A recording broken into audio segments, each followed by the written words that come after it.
Professor Liz Bentley, Chief Executive at the Royal Meteorological Society. I feel very privileged to have had such an interesting yet varied career in meteorology. But I guess it all began growing up on the Pennines in Yorkshire, where the weather was always that little bit more extreme.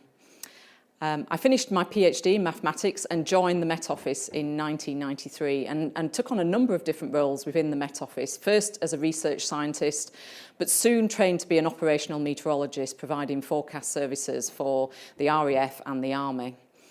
I then had my first child and gave up shift working and went to become a trainer at the Met Office College based at Shinfield Park in Reading at the time, and eventually took over the role as chief instructor at the Met Office. After that, I did a relocation project management role as we relocated the Met Office College down to the southwest of England, and then moved into a role as manager of the BBC Weather Centre up in London. After that, I moved back into a defence world and became the research acquisition manager at the Ministry of Defence based out at Shrivenham. I joined the Royal Meteorological Society about 8 years ago, originally as head of comms, and eventually took over as the chief executive 3 years ago.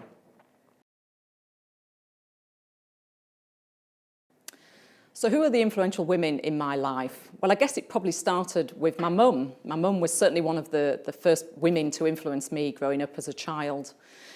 But then the next person was probably Margaret Thatcher, who became Prime Minister in the UK when I was only 11 years old and remained Prime Minister for another 11 years.